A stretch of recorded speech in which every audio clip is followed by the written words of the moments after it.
یہ نہیں ہے کہ رمضان کا خدا اور ہے اور غیر رمضان کا خدا اور. اسی طرح ہی ہوتا ہے نا, رمضان میں نمازی اور چاند نکلتا ہے تو اللہ کے فضل سے صبح ہونے کا بھی انتظار نہیں کرتے, سیدھے جو ہے وہ بازاروں میں اسلامی بہنوں کی خدمت کے لیے پہنچ جاتے ہیں, مطلب کسی کا سامان اٹھوانے کے لیے اس لیے جاتے ہیں نا. تو وہ شیطان دیکھ لیں صبح ہونے کا بھی انتظار نہیں کرنے دیتا, تو وہ کہتا ہے بس یہ ختم. نیکسٹ کوشچن ہے, بلی اگر کسی برتن سے دودھ پی لے تو کیا باقی دودھ پاک رہے گا؟ کیا ہم اسے پی سکتے ہیں؟ پی سکتے ہیں, بلی کا جھوٹا ناپاک نہیں ہے. اس طرح جو گھریلو جتنے پالتو جانور ہیں جن کا ہم گوشت کھاتے ہیں ان کا تھوک بھی پاک ہے. پیشاب پاک تو نہیں میں کہتا, لیکن پیشاب ناپاک نہیں ہے ان کا. جیسے گائے ہے, بھینس ہے, ان کا گوبر, اور اس کے اوپر میرا کلپ بھی چڑھا ہوا ہے, وہ اللہ نے انسانوں کو یعنی ایک آسانی دی ہے. صرف فقہ حنفی والوں نے اسے ناپاک ڈکلیئر کیا, باقی کسی کے نزدیک نہیں ہے. اگر آپ کہہ رہے ہیں ناپاک نہیں ہے ہاں جی, تو پھر پاک ہی ہوا. پاک کا لفظ بولیں گے تو کہیں گے پیو پاک ہے وہ تو پتا نہیں میں کڈی بڑی شہ ماں. ٹھیک ہے جی, ٹھیک ہو گیا نا. جزاک اللہ. ضروری نہیں ہوتا کہ جو چیز پاک ہو تو وہ آپ اس کو پی بھی لیں گے, پھکی بھی لے لیں. ان سے ہی پوچھیں ان کے نزدیک ان کا بلغم پاک ہے یا ناپاک؟ پاک ہے. فقہ حنفی کے نزدیک بھی ہے, تو ان کو چٹو اے پھکی بھی نال میں دیتی جے. تو کسی چیز کے مطلب پاک ہونے کا یہ قطعاً مقصد نہیں ہوتا کہ اس کو کھانا پینا بھی شروع کر دیا جائے. تھوک بھی پاک ہے لیکن یہ اتنی چٹو تو اگر کوئی کہے نا اے پاک ہے تے پیو تو تھوک چٹو اینٹی وینم. تو یہاں پہ بھی یہ مدینہ شریف میں صرف چھڑا مدینہ شریف مرنے میں کچھ نہیں ہونا, بلکہ آپ نیک بھی ہیں تب بھی کچھ نہیں ہونا جب تک فرقہ آپ کا وہ والا نہیں ہے. ہاں سر, شیخ زکریا کاندلوی جنہوں نے کتاب لکھی فضائل اعمال, وہ بقیع غرقد میں دفن ہے. وہ مسجد نبی میں درس بھی دیتے تھے, اس زمانے میں صوفیوں کا دور تھا نا. تو آپ بریلویوں سے منوا لیں نا کہ شیخ زکریا کاندلوی رحمۃ اللہ علیہ ہیں, مانیں گے؟ بالکل نہیں. تو پھر یہ ہمیں کو کہتے ہیں بقیع غرقد میں دفن ہونے والا معاملہ نہیں مانیں گے. اور دوسری طرف الیاس قادری صاحب, یہ جو دعوت اسلامی کے امیر ہیں, ان کے جو مرشد ہیں ضیاء الدین مدنی, وہ بھی بقیع غرقد میں مدفن ہے. تو کیا دیوبندی ان کو اولیاء اللہ میں سے مان لیں گے؟ بالکل نہیں, کبھی نہیں مانیں گے. اچھا, اس معاملے میں مجھے ایک لطیفہ چھوٹا سا اوریجنل یاد آ گیا. شروع میں الیاس قادری صاحب, جب یہ اوریجنل میں بات آپ کو بتا رہا ہوں, جب جایا کرتے تھے نا مدینہ شریف, تو وہ ہمیشہ گراؤنڈ فلور پہ کمرہ لیا کرتے تھے. اور وہ کہتے تھے میں اس لیے فرسٹ فلور پہ نہیں چڑھوں گا کہ نبی الاسلام کی قبر نیچے ہو جائے گی اور میں اوپر, تو یہ گستاخی ہے. ان پہ ہوتا تو یہ مسجد نبوی کی دوسری اور تیسری عمارت بھی نہ بننے دیتے. ڈبل سٹوری تو ہے نا کم از کم, گراؤنڈ اور فرسٹ فلور. تو ایک دفعہ ایک بریلوی عالم بھی ایک کوئی آئے ہوئے تھے انڈیا سے, بڑے عالم, تو ان کو ملنے کے لیے گئے, تو وہ فرسٹ یا سیکنڈ فلور پہ ٹھہرے ہوئے تھے. تو الیاس قادری صاحب نے اپنا ایک کارندہ بھیجا کہ جی آپ نیچے تشریف لیں, ویسے تو آپ بڑے عالم ہیں, میں خود آپ کے قدموں میں حاضر ہوتا, لیکن میں تو اوپر نہیں آؤں گا, گستاخی ہو جائے گی. تو اس کا مطلب ہے تم گستاخ کو ملنے گئے ہوئے ہو. ہے یہ ہے انجینئرنگ, وہ تو گستاخ ہے اوپر چڑھا ہوا ہے. اچھا, تو انہوں نے پھر اوپر سے پھکی دی. مولوی دماغ تے مولوی نو مولوی بڑھ دے نا. انہوں نے کیا, قادری صاحب جس زمین پہ آپ کھڑے ہیں نا, نبی علیہ السلام تو اس زمین سے بھی نیچے دفن ہے, تو آپ کو تو اصولاً زمین پہ بھی نہیں کھڑا ہونا چاہیے اگر آپ نے اصول یہ کھڑا کیا ہے. اور سر یہ کوئی نیچے اتنا دفن نہیں ہے, بہت نیچے. ابھی مسجد نبوی شریف جو آپ کو اوپر سے نظر آ رہی ہے نا, کم از کم 40-50 فٹ نیچے وہ پورے کا پورا سسٹم انہوں نے نیچے وہ بنایا ہوا ہے, جو تہخانہ ہے اس کا. قبر مبارک بھی جو آپ کو سامنے نظر آ رہی ہے نا, یہ بھی ایکسٹینڈڈ ہے. قبر مبارک اس سے بھی نیچے ہے. تو یہ اس طرح کی انہوں نے چیزیں بنائی ہوئی ہیں. باقی یہ ہے کہ دنیا میں آئیڈیل تو آپ کو نہ خاوند ملے گا نہ بیوی. یہ جتنے لفنڈر قسم کے نوجوان ہیں نا, ان سے پوچھے بیوی کیسی ہونی چاہیے, کہتے ہیں نیک, شریف, پردہ دار. تو تسی تو ماشاءاللہ بڑے نیک ہو. تو قرآن میں ہے نا, بدکار مردوں کے لیے پھر بدکار عورتیں ہی ان کے نصیب میں ہوں گی, اور نیکوکار مردوں کے لیے نیکوکار عورتیں. کبھی حادثہ بھی ہو سکتا ہے لیکن اوورآل ایسے ہی ہوتا ہے. میں نے تو ابھی تک یہ دیکھا ہے کہ جوڑے واقعی آسمانوں پہ بنے ہوتے ہیں. کوئی نہ کوئی ایسی چیز ہوتی ہے کہ وہ جوڑیاں چل رہی ہوتی ہیں. دو انج ایسی پیڑیاں آتا ہوں نا وہ بس ایک دوسرے میں نہیں چل سکتے ہیں. اس طرح کے بھی لوگ دیکھیں. بندہ کہتا ہے یار بڑی بری عورت ہے, یہ کیسے گزارا کر رہا ہوگا اس کا خاوند. تو خاوند ماشاءاللہ اس نے برا ہوئے گا, نہیں یار صحیح جوڑی پڑی ہوئی ہے. ٹھیک ہے نا. تو یہ اللہ تعالیٰ نے معاملات کیے ہوئے ہوتے ہیں. 38 سال کا مطلب ہے آپ کے اس عیسوی اعتبار سے 36 سال بنتی عمر, 36 یا 37 سال. 36-37 سال کی عمر میں عمر بن عبدالعزیز فوت ہو چکے تھے. میری عمر 41 ہونے والی ہے الحمدللہ.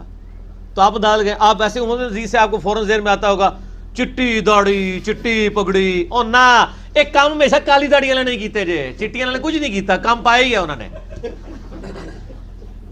اللہ ماشاءاللہ صحابہ کرام کی اکثریت, یہ بیٹھے ہوئے ان سے پوچھیں نا نبی علیہ السلام کی وفات کے وقت ابن عباس کی عمر کتنی سال تھی؟ 13. داڑھی بھی نہیں تھی نکلی ہوئی, یہ تھوڑی سی نکلی ہوگی. اچھا یہاں پہ جو لوگ اس طرح کے مذہبی طبقوں کو ٹارگٹ کرتے ہیں نا, ان کو بھی مشورہ دوں گا کہ آپ ٹارگٹ ضرور کریں, لیکن اس کے بعد آپ خود بھی مثالی مسلمان بنے نا. آج کل کے پڑھے لکھے نوجوان کتنا رونا رو رہے ہوتے ہیں, او نہیں جی مولوی ہیں جو ہو گئے, یہ ہو گئے. بالکل ہو گئے جی. آپ بھی اسلام پہ چل کے بتائیں کہ اس طرح ہونا چاہیے مولویوں کو جس طرح میں ہوں. آپ بھی تسی وہی کچھ ہی کر رہے ہو تو سر نہ, پھر آپ کو کوئی حق نہیں پہنچتا. آپ کہیں گے جی یہ اسلام نہیں ہے, دیکھو میں پڑھا لکھا نوجوان ہوں, میں دین پہ چل رہا ہوں, یہ دین کے ٹھیکیدار نہیں ہے, میں دین پہ چل کے بتاتا ہوں, میں تمہیں بتاتا ہوں یہ ہے ریلیجن. نال ہی کھوتی مر جائے گی, مر دی نا کھوتی فوراً. یہ دیکھیں نا یہ گستاخانہ فلم اور کارٹون آتے ہیں نا, تو آپ مسلمانوں کے نوجوانوں کو کہ بینک توڑ رہے ہو, کہیں گے بالکل جی غلامی رسول میں بینک توڑ دیا. حالانکہ نہیں توڑنا چاہیے. اے ٹی ایم مشینیں اکھاڑ کے اللہ کی راہ میں صدقہ کر دیا مال, ہے نا. کیا آپ کھا لیا, آپ نے صدقہ کیسے کرتے, آپ ہی کھا دے رہے غلامی رسول میں. اور ساتھ ہی کہتے ہیں غلامی رسول میں آپ داڑھی رکھ لیں, ختم. یہ ساری جذباتی ڈاکٹرائن ہے. دین بڑا مشکل ہے میرے بھائی. دین بہت آسان ہوتا اگر ایک دن چلنا ہوتا. اس پہ چلنے کے لیے روزانہ پولیس رات سے گزرنا پڑتا ہے. وہ ریزسٹنس کرتا ہے جہاز کو اڑنے میں. اگر تھوڑا سا پر اینڈ پہ ہلکا سا ایسے اٹھا دیا جائے, وہ وولٹیکس ختم ہو جاتا ہے. اس کی وجہ سے جہاز کو آگے جانے میں ریزسٹنس ختم ہوتی ہے اور 10 سے 12% فیول بچ جاتا ہے. تو سر یہ چیلیں کبھی آپ نے دیکھی نہیں ہے, ان کے پر اینڈ پہ ہلکے سے اٹھے ہوئے نہیں ہوتے. لیکن ادھر تک یہ تو سر آپ نے مسلمانوں نے ان کو بتانا تھا. چلو جہاز نہیں آپ کے بزرگوں سے بنا, تو جب جہاز بن گیا تھا 80 سال تک اتنا دنیا کا فیول ضائع ہوتا رہا. ایسا سارا مولویوں کو پوچھا جائے گا کہ یار اللہ نو تسی اینڈ تے ویکھ لیا, ہلکا جا اگے جڑا اینڈ جو ہے وہ بھی ویکھ لیندے, فیول بچ جاتا. اچھا وہ سورہ نمل میں پھر آگے چلتا ہے کہ حضرت سلمان علیہ السلام اپنے دربار میں بیٹھے ہوتے ہیں. اب سارے ان کے کمانڈر حاضر ہیں, جنوں کا کمانڈر بھی ہے, اسی طریقے سے انسانوں کے کمانڈر بھی, سارے ان کے سردار وہاں پہ جمع ہیں. تو جو ان کی ایئر فورس کا کمانڈر تھا نا, وہ ہدہد تھا. ہدہد ایک پرندہ ہے جس کی بڑی خوبصورت سی کلگی ہوتی ہے, جیسے مرغے کی ہوتی ہے, اور بڑا ایکسٹرا آرڈنری پرندہ ہے. آپ جا کے گوگل پہ سرچ کریں, یوٹیوب پہ اس کی ویڈیوز دیکھیں کہ اللہ نے اس کو کیا صلاحیتیں دی ہوئی ہیں. وہ ان کا سمجھ لیں ایئر فورس کا چیف تھا. ٹھیک ہے, تو آپ نے فرمایا وہ کدھر غائب ہے, اور پھر ساتھ فرمایا کہ وہ اپنی غیر حاضری کی کوئی جسٹیفیکیشن مجھے پیش کرے, اور اگر اس نے کوئی ایسی جسٹیفیکیشن نہ پیش کی کہ وہ میرے دربار سے غائب کیوں ہے, تو میں اسے سزا دوں گا یا میں اسے ذبح کر دوں گا. بس یہ آپ ورڈک بولتے ہیں تو تھوڑی دیر بعد ہدہد آ جاتا ہے اور وہ اپنی جسٹیفیکیشن پیش کرتا ہے. اب ظاہر ہے وہ میں نے بتایا کہ سورہ نمل میں ہی آتا ہے کہ اللہ تعالیٰ نے جانوروں کی بولیاں سکھا دی تھی ان کو. تو حضرت سلمان علیہ السلام مجھ سے پوچھتے ہیں کہ بتاؤ سر پھر ہدہد دیکھیں کڈا پکا مواحد سی. وہ کہتا ہے کہ اے سلمان علیہ السلام, میں آپ کے لیے ایک ایسی خبر لے کے آؤں جو آپ کے علم میں بھی نہیں ہے. بابی نہیں تھا ہدہد نا.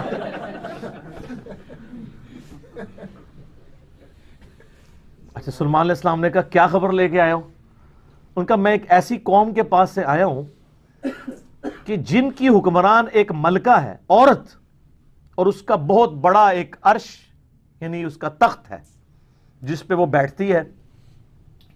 تو اس طرح کی کئی ایک باتیں مشہور کی ہوئی ہیں دین کے نام کے اوپر، سب کے سب فراڈ ہے. اللہ کا شکر ادا کریں کہ آپ کو مرنے سے پہلے پتہ چل جائے. وہ ایک پیر صاحب تھے نا، وہ فوت ہو چکے ہیں، تو وہ بڑا ٹی وی پہ ان کا وہ ایک ٹی وی چینل بھی انگلینڈ سے چلتا تھا. وہ کہتے تھے جی میں بڑا پریشان تھا کہ میں درس و تدریس کا سلسلہ کیسے شروع کروں. میں بڑا پریشان تھا کہ روزانہ درس دینا پڑے گا، کون سی کتاب سے دوں. تو اللہ نے میرے دل میں ڈالا مثنوی مولانا روم دا درس دے. تو اے اللہ نے کتاب اپنے نبی کے ذریعے بھیجی ہے. وَأُوحِيَ إِلَيَّ هَذَا الْقُرْآنُ لِأُنذِرَكُم بِهِ وَمَن بَلَغَ. سورہ الانعام آیت نمبر 19. اے نبی فرماؤ یہ قرآن اس لیے وحی کیا گیا تاکہ اس کے ذریعے میں تمہیں بھی ڈر سناؤں اور ہر اس شخص کو جس تک یہ بات پہنچ جائے. تو بھول گیا، تو اس لیے بھول گیا کہ یہ وہی پیر صاحب ہیں جو کہتے ہیں کہ جی مجھے ایک بندے نے طواف کعبہ کے دوران پوچھا کہ مجھے طواف کعبہ کی دعائیں نہیں آتی ہیں تو میں کیا کروں. تو انہوں نے کہا میں انہوں کہا کہ تو وہابیوں نوں گالاں کڈیا کر ہر طواف وچ تے تانوں ثواب ہوئے گا. یہ ویڈیو ریکارڈڈ آپ دیکھ لیں یوٹیوب کے اوپر چڑھی ہوئی ہیں. تو یہ گالیاں نکالنے کے اوپر ثواب کی بشارت. اور طواف کی تو دعائیں ہوتی نہیں، تو مولویوں نے لکھی ہیں طواف کی ایک ہی دعا ہے ربنا آتنا فی الدنیا حسنہ وفی الآخرۃ حسنۃ وقنا عذاب النار. وہ بھی رکن یمانی سے لے کے حجر اسود تک ہے سنن نبی داؤد میں. اور کوئی دعا نہیں ہے، جو مرضی آپ طواف میں پڑھیں، جو مرضی. مراد یہ گالیاں نہیں کتابوں سے بھابی سنیاں نو گالاں کڈ رہے ہو، سنی بھابیاں نو، شیعہ سنی نو، سنی شیعہ نو. ٹھیک ہے، تو اے نہیں سر. میں نے طواف کعبہ میں ایک انڈین جوڑا دیکھا، بابی اور بابا. انہوں نے ہاتھ میں تسبیح پکڑی ہوئی تھی اور وہ طواف کعبہ میں پڑھ رہے تھے یا معین الحق یا معین الدین چشتی پار لگا دے کشتی، یا معین الدین چشتی پار لگا دے کشتی. یہ طواف کعبہ میں پڑھ رہے تھے. سر جب مولویوں نے آپ کے ساتھ یعنی صدیوں میں یہ کھلواڑ کیا ہے دین کے نام کے اوپر، تو پھر آپ بھگتیں گے. لیکن اللہ کا شکر ہے ہر عروج کو زوال ہے. ان کا زوال اب آپ کے سامنے ہے کہ باپ دادا گمراہی کے پیشوا تھے، آج اولادیں جو ہیں وہ 3 طلاقیں دے کے اور 4 تکبیریں پڑھ کے اپنے آباء و اجداد کے مذہب کو دفنا کے جھوم جھوم کے کہہ رہی ہے کیا کہ نام ہے وابی، نام ہے بابی، میں ہوں مسلم علمی کتابی. ٹھیک ہو گیا. جو بڑی مشکل سے ٹائم کو مینج کر پاتے ہیں وہ اگر صرف فرض بھی اہتمام کے ساتھ پڑھیں، لیکن فرض بھی پھر 120 کی سپیڈ والے نہیں، فرض پھر اہل حدیث والے.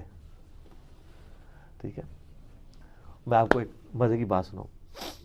ہم G10 میں رہتے تھے نا، تو وہاں پہ ایک بابا جی تھے.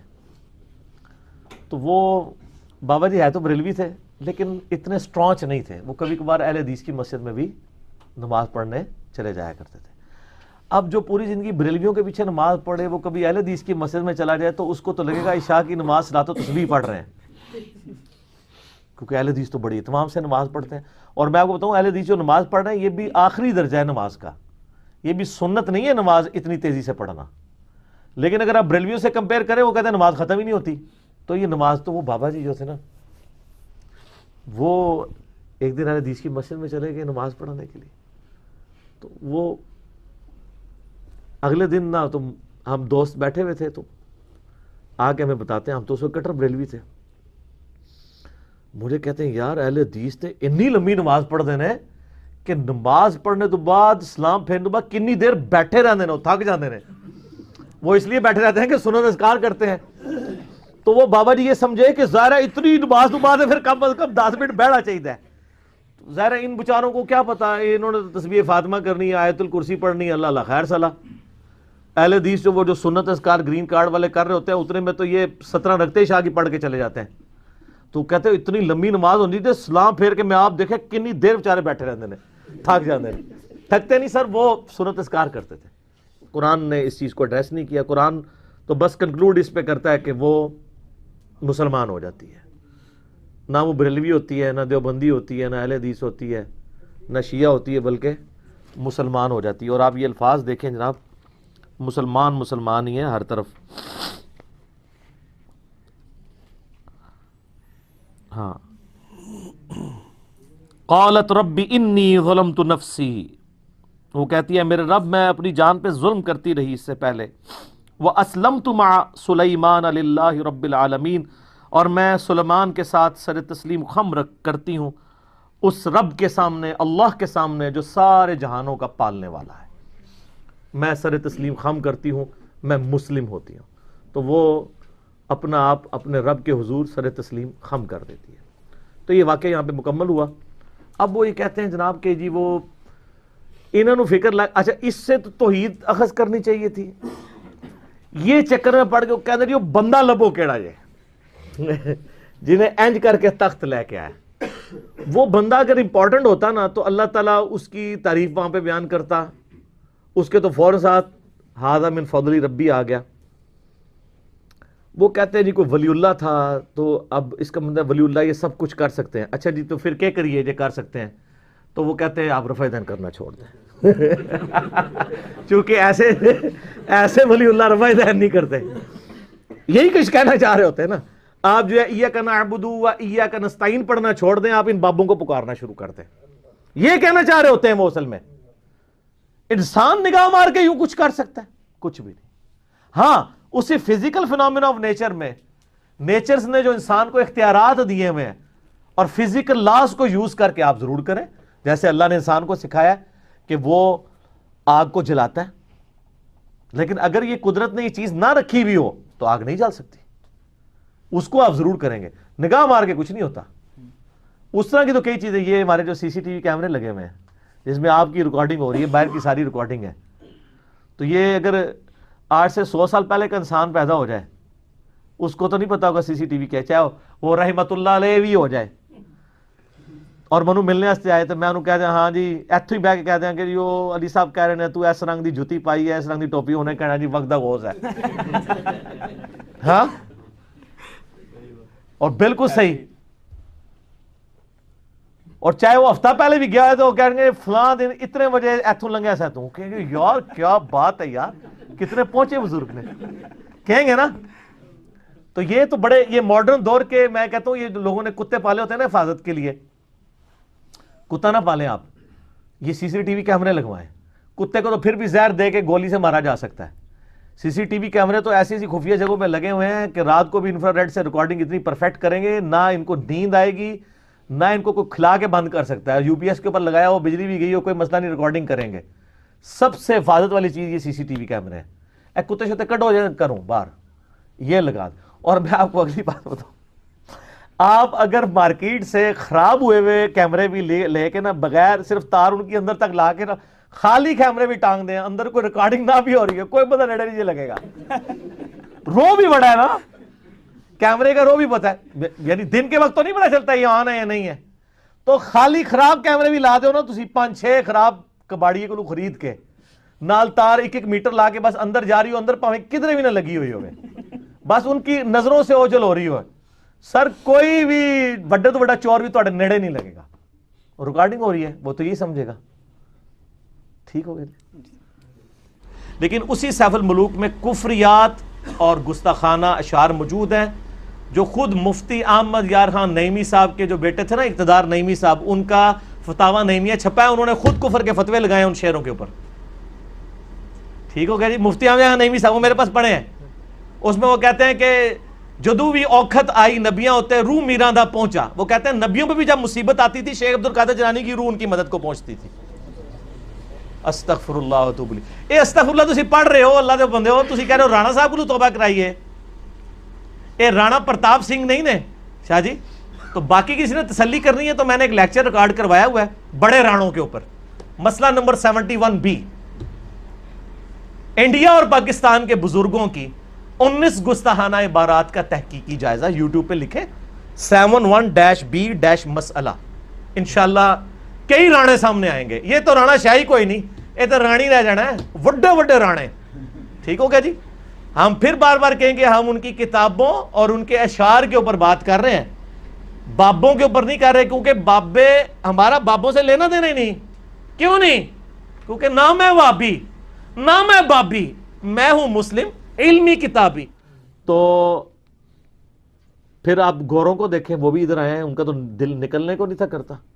لیکن سر میں کئی بار بڑا دکھی ہوتا ہوں، 1857 میں گوروں کو مکمل غلبہ ہوا یہاں پہ، اور 47 میں وہ یہاں سے چلے گئے، 90 سال وہ بڑی مشکل سے بنتے ہیں۔ ظاہر ہے غلبہ ہوتا ہی تو ان کے پاس سب کچھ نہیں آ گیا ہوگا، لیکن اس 90 سال میں انہوں نے سب کانٹیننٹ کو وہ کنٹریبیوٹ کیا ہے کہ عقل دنگ ہے۔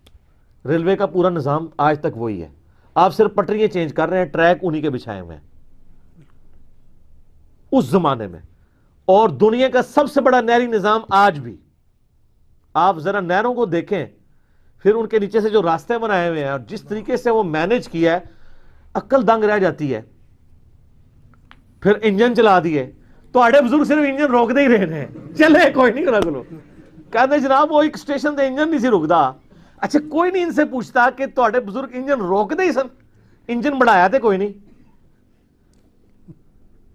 ان کے سارے حج عمرے اسی کے اوپر ہوتے تھے نا، پہلے آپ کو پتا نا جب حج عمرے کے لیے اگر سپوز ہمارے پنجاب سے کسی نے حج پہ جانا ہوتا تھا تو پیدل تو 4 مہینے لگنے ہیں، تو وہ بحری جہاز سے جاتے تھے 1.5-2 ہفتوں میں، تو بحری جہاز تک پہنچنے کے لیے کراچی جانا پڑتا تھا، تو کراچی کے لیے ٹرین استعمال ہوتی تھی، سٹیم انجن۔ یہ چھانگا مانگا کے جو جنگل ہیں یہ کیوں بنائے گئے تھے؟ وہاں پہ لکڑی اگائی گئی تھی سٹیم انجنز کے لیے، تو ڈیزل انجن تو بعد میں آیا نا۔ تو لوگ جو ہیں وہ یہاں سے بیٹھ کے وہاں جاتے تھے، پھر وہاں سے یہ بھی فاصلہ ان کا بچتا تھا، تو آپ کے بزرگ صرف یہ کرتے تھے کہ وہ انجن روک لیتے تھے، ٹھیک ہے، اور پھر کہتے ہیں جناب وہ انجن ہے پٹری تے انجن چھالا مار دے اگے نہیں ٹرتا۔ کون روک سکتا ہے؟ جس کو یہ پتہ نا انجن روک سکتا ہے، میں تو کہتا ہوں آپ یعنی امت پہ مہربانی کریں کہ سارے بزرگوں کو پٹری پہ لٹائیں، انجن ہم لے کے آتے ہیں، روکے۔ ون ون سچویشن ہے نا، کہانی ہے نا، ون ون سچویشن ہے۔ اگر تو روکنے میں کامیاب ہو گئے تو سارا ملک آپ کے فرقے میں آ جائے گا، اور اگر شہید ہو گئے تو شہید ہوئے ہوں گے نا، اور ہمیں لوگوں کو بتانے کا موقع مل جائے گا کیا کہ مرنے سے پہلے اے مسلمان کر لے اس پہ غور، کتابوں کا خدا اور ہے، بابوں کا خدا اور پھر اس کے بعد ایک بار جھوم کے کہنا ہے کہ نہ میں وابی نہ میں بابی، میں ہوں مسلم علمی کتابی۔ اور انشاءاللہ تعالی یہ مسئلہ بھی ڈیلیوٹ ہو جانا ہے۔ بال رانا صاحب کے لیے ہم کہیں گے کہ آپ ان بزرگ بابوں کی تقلید چھوڑ دیں اور اللہ رسول کی طرف آئیں، اور رانا صاحب پہ فتویٰ لگانے والوں کو یہ بات 1,00,000 کروڑ دفعہ ہم کہتے ہیں، رانا صاحب کو تو ایک دفعہ کہیں گے کہ انہوں نے ایک آج کی بات کی ہے۔ جو مخالفین ہیں وہ کہتے ہیں مرشد دا دیدار و باہو منو 1,00,000 کروڑا حجا ہوں، میں اپنے پیر کی زیارت کر دوں مجھے 1,00,000 کروڑ حجوں کے برابر ہے۔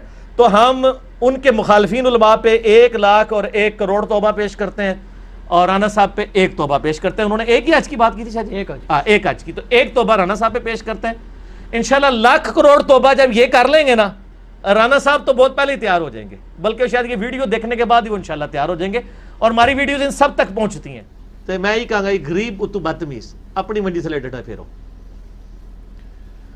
اچھا علی بھائی اگلا سوال بھی جو ہے نا وہ الزامی ٹائپ کا ہی ہے، کرو حسب حال چل رہا ہے۔ اچھا قرآن کلاس جو 299 ہے اس میں آپ نے آیت پڑھی جس کا بالمفہوم ترجمہ بتاتا ہوں میں، اس میں آپ نے کہا کہ اگر اللہ کو خوف نہ ہوتا کہ سب کافر ہو جائیں گے تو اللہ ان کے دروازے اور وغیرہ سارے سونے چاندی کا دیتا۔ سورہ الزخرف کی آیت، ہاں جی، تو اس میں اللہ تعالیٰ کے خوف کرنے والا معاملہ پہلی بات ہے میں نے یہ تو کہا نہیں ہے کہ اللہ نے فرمایا کہ مجھے خوف نہ ہوتا، ٹھیک ہے، میں نے کہا تھا اللہ تعالیٰ فرماتا ہے کہ اگر اس بات کا ڈر نہ ہوتا، میں جب یہ ترجمہ کر رہا تھا تو میرے ذہن میں تھا کہ لوگ اس کی طرف جائیں گے، میں نے اس وقت اس کو کلیئر اس لیے نہیں کیا، میں نے کہا اتنا بھی گرا ہوا کوئی نہیں ہوگا، لیکن میرا ایک حسن زن، میں حسن زن رکھتا کام بھی ہوں، ایک رکھیا وہ بھی غلط نکلا ہے، دیکھ لو، میں نے کہا اتنا تو گرا ہوا کوئی نہیں ہوگا، وہ اپنے علماء کا ہی ترجمہ پڑھ لیں گے، ٹھیک ہے، کہ اگر اس بات کا ڈر نہ ہوتا، ڈر اللہ کو کوئی خوف ڈر نہیں لگا ہوا، اللہ تعالیٰ ہمارا اس چیز کا خدشہ تھا کہ ایسا نہ ہو جاتا۔ تو سر یہ سعودیہ میں نے اہتمام دیکھا ہے، سعودیہ میں بھی چونکہ نمازیں جمع کرنا وہاں پہ فقہ حنفی تو نہیں ہے نا، وہ کوئی حرام نہیں ہے، پاکستان میں حرام ہے نمازیں جمع کرنا، ہاں بخاری مسلم میں بھی حلال ہے، ترمذی میں بھی حلال ہے، کیونکہ کتابوں کا دین اور ہے اور بابوں کا دین اور۔ تو ہم نے حرمین کافی دفعہ حاضری نصیب ہوئی ہے، تو وہ ڈرائیور اناؤنسمنٹ کر دیتے ہیں، ہم وہاں سے چلے 12:30 بجے مدینہ شریف کے لیے، تو اس نے کہا بھی میں نے اب راستے میں نماز کے لیے کوئی نہیں گاڑی روکنی، زور اثر جمع کریں۔ اچھا پھر راستے میں اس نے مغرب سے آدھا پونا گھنٹہ پہلے روکی، تو ہم نے کہا یار مغرب کے لیے روک لیتے ہیں، اس نے کہا بھائی مغرب عشاء تو ادھر جا کے جمع کریں گے عشاء کے ساتھ، ہمیں تو پتہ ہی تھا یہ بھی مصیبتیں ہوتی ہیں، ٹھیک ہے، کہ جو ہمیں یہاں پہ سکھائی گئی تھی. تو وہاں تو لوگوں کو پتہ ہے, لوگ نمازیں جمع کرتے ہیں, کوئی مصیبت نہیں. یعنی انڈیا پاکستان میں نماز کو مصیبت بنا کے مسلط کیا ہے, مشکل بنا دی ہے انہوں نے. اس کی وجہ سے اس قسم کے سوالات آتے ہیں, جی ادھر ہو جائے تو کیا ہو جائیں گے. تو ابھی بہرحال ایک بندے نے جرت کی ہے, غلام سعود سعیدی صاحب نے. غلام سعود سعیدی صاحب نے فقہ حنفی کے اس مسئلے سے اختلاف کیا ہے. انہوں نے شرح صحیح مسلم میں لکھا ہے کہ یہ جو لوگ ٹرین کو اونٹ کے اوپر قیاس کر رہے ہیں اور یہ کہہ رہے ہیں کہ چلتی ٹرین میں نماز نہیں ہوتی ہے, تو میں انہیں کہوں گا کہ ٹرین کو اونٹ پہ نہیں کشتی کے اوپر قیاس کریں. کشتی میں فقہ حنفی والے بھی مانتے ہیں کہ کشتی یا بحری جہاز میں آپ کو پانی پہ اتر کے نماز پڑھنے کی ضرورت نہیں ہے. ظاہر ہے جب آپ اتریں گے تو سارے تو اولیاء اللہ نہیں ہوں گے کہ مصلی ڈال کے نماز پڑھ لیں, ویسے تو اب وہ سارے ختم ہو گئے ہیں. ٹھیک ہے, تو وہ یعنی وہ کہتے ہیں مصلی ڈالا امام شافعی نے. ایک یہودی گیا مناظرے کے لیے, تذکرۃ الاولیاء میں امام شافعی کا چیپٹر نکالیں نا, کہتے ہیں امام شافعی کی عمر اس وقت 15 سال تھی. ایک یہودی مناظرے کے لیے گیا, تو انہوں نے کہا مناظرہ کرنا ہے, تو وہ اس کو ساحل سمندر پہ یا دجلہ کے کنارے, دجلہ پہ زیادہ تر جاتے ہیں, عراق میں ہی سارے بزرگ ہوتے ہیں نا. اچھا, مزار بھی سارے ادھر, امریکہ نے سارے مزار ادھر گرا دیے ہیں. تو وہ کہتے ہیں ان دریائے دجلہ کے کنارے انہوں نے جناب اپنا مصلی پانی پہ ڈالا اور اس پہ بیٹھ کے انہوں نے کہا جنہیں مناظرہ کرنا ہے ایتھے آ کے کرو. کیڑا پاگل ہے جڑا ایتھے جا کے کرے گا مناظرہ. تو لیکن اب یہ سارے بزرگ ناپید ہو چکے ہیں. کیوں؟ کیونکہ نام ہے وابی, نام ہے بابی, میں ہوں مسلم, علمی کتابی, یہ ساری کہانیاں تھیں. اب کہانیاں پکڑی جائیں گی. میں کہتا ہوں یہ واقعہ آپ کوئی کر دے, پوری یورپین دنیا, امریکن سارے کلمہ پڑھ لیں, ٹھیک ہے, وہ کہیں گے ہم نے اتنی مصیبت جو اتنی کھڑی کی ہوئی ہے بحری جہازوں والی ختم ہی ہو جائے. اچھا, تو وہ فقہ حنفی مسئلہ ہے کہ کشتی سے آپ اتر کے چکے سمندر یا پانی میں نماز تو نہیں پڑھ سکتے, لہٰذا کشتی میں نماز زمین کے ایکویلنٹ تصور کی جائے گی, صرف قبلہ رخ کا اہتمام کر لیا جائے. تو غلام سعود سعیدی صاحب نے کہا ہے کہ ٹرین بھی چونکہ ہمارے اختیار میں نہیں ہوتی, اس کا ڈرائیور ہم پہ ڈیپینڈنٹ نہیں ہوتا, ہم کار ہو تو روک لینا, لیکن ٹرین جو ہے وہ تو چل رہی ہے گورنمنٹ کی ٹائمنگ کے اوپر. ویسے تو گورنمنٹ کا کام ہے کرے, لیکن ٹرین بعض کا سیکیورٹی کی وجہ سے بھی نہیں روکتے. کسی بیابان جگہ پہ روک لیں تو ہوتا ہے مسلمان اسلامی بھائی وہاں پہ چڑھ دیں اور اسلامی بہنوں کا زیور اتروا لیں اور اسلامی بھائیوں کے وہ موبائل چھین لیں. ٹھیک ہے, اسٹریٹ کرائم بھی تو عام ہے, تو اس لیے بھی رسک نہیں لیا جاتا. تو انہوں نے کہا چونکہ اب ٹرین کا مسئلہ جو ہے اس کو آپ پھر اونٹ پہ یا گھوڑے پہ یا خچر پہ قیاس نہیں کریں گے, بلکہ اس کو آپ قیاس کریں گے کشتی کے اوپر. تو جب کشتی پہ قیاس کریں گے تو صرف استقبال قبلہ کا اہتمام کرنا ہوگا, ٹرین سے اترنا ضروری نہیں ہے. انہوں نے امت کو وسیلہ شخصی سمجھایا کہ فزیکلی سامنے بندہ موجود ہو, اس کا جو حوالہ دیا جاتا ہے وہ بالکل ڈیفرنٹ چیز ہے. ٹھیک ہو گیا جی. تو لہٰذا یہ 50 نمازوں میں فزیکلی سامنے آیا ہے نا وہ, تو وسیلے کو ہم کیوں نہیں مانتے؟ فوج شدہ تو وہ تھے نا سر, فوج شدہ تھے لیکن آ گئے تھے نا, باہر سامنے آئے تھے نا. آپ بھی اپنے کسی فوج شدہ بزرگ کو نکال کے باہر لے آئے, ہم اس سے مدد مانگ لیں گے. دیکھیں نا, آپ جس چیز کی ہمیں مثال دے رہے ہیں وہ پھر 100% فٹ کریں نا. آپ مطلب خاکہ وہاں سے لے کے رنگ خود بھر رہے ہیں, یہ تو ظلم نہ کریں سر. پوری مثال دیں نا, لے آئے فوج شدہ کسی بزرگ کو باہر نکال کے, پہلے سے پڑھیں گے اعوذ باللہ من الشیطان الرجیم, جو بچ گیا غائب ہونے تو نس نہ گیا تو پھر انشاءاللہ مدد بھی لے لیں گے. نہیں ویسے میں جس سے بھی بات کی وہ کہتا نہیں اعوذ باللہ پڑھو گے پھر نہیں لے آنا سی بزرگ. صحیح بات ہے.